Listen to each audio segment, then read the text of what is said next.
Chapter 34. Now Dinah, the daughter Leah had borne to Jacob, went out to visit the women of the land. When Shechem, son of Hamor the Hivite, the ruler of that area, saw her, he took her and violated her. His heart was drawn to Dinah, daughter of Jacob, and he loved the girl, and spoke tenderly to her. And Shechem said to his father Hamor, "Get me this girl as my wife." When Jacob heard that his daughter Dinah had been defiled, his sons were in the fields with his livestock, so he kept quiet about it until they came home. Then Shechem's father Hamor went out to talk with Jacob. Now Jacob's sons had come in from the fields as soon as they heard what had happened. They were filled with grief and fury, because Shechem had done a disgraceful thing in Israel by lying with Jacob's daughter, a thing that should not be done. But Hamor said to them, "My son Shechem has his heart set on your daughter. Please give her to him as his wife. Intermarry with us. Give us your daughters and take our daughters for yourselves. You can settle among us. The land is open to you. Live in it, trade in it, and acquire property in it." Then Shechem said to Dinah's father and brothers, "Let me find favor in your eyes, and I will give you whatever you ask.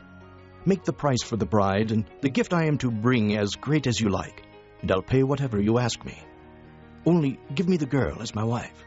Because their sister Dinah had been defiled, Jacob's sons replied deceitfully as they spoke to Shechem and his father Hamor. They said to them, "We can't do such a thing.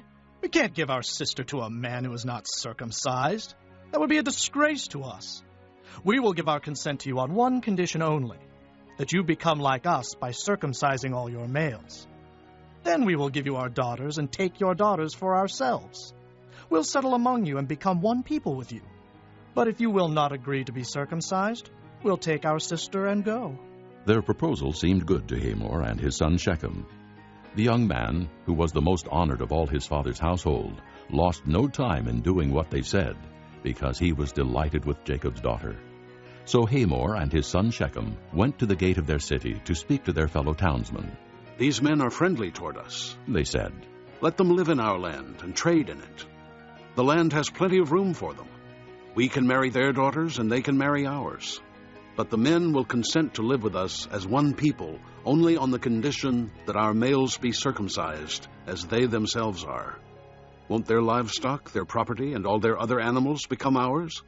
So let us give our consent to them, and they will settle among us." All the men who went out of the city gate agreed with Hamor and his son Shechem, and every male in the city was circumcised.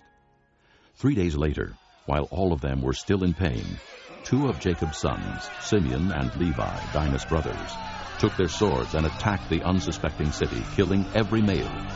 They put Hamor and his son Shechem to the sword, and took Dinah from Shechem's house and left.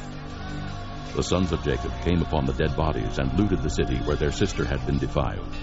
They seized their flocks and herds and donkeys and everything else of theirs in the city and out in the fields. They carried off all their wealth and all their women and children, taking as plunder everything in the houses.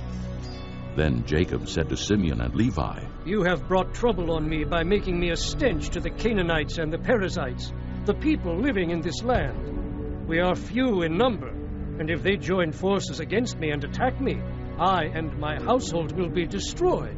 But they replied, "Should he have treated our sister like a prostitute?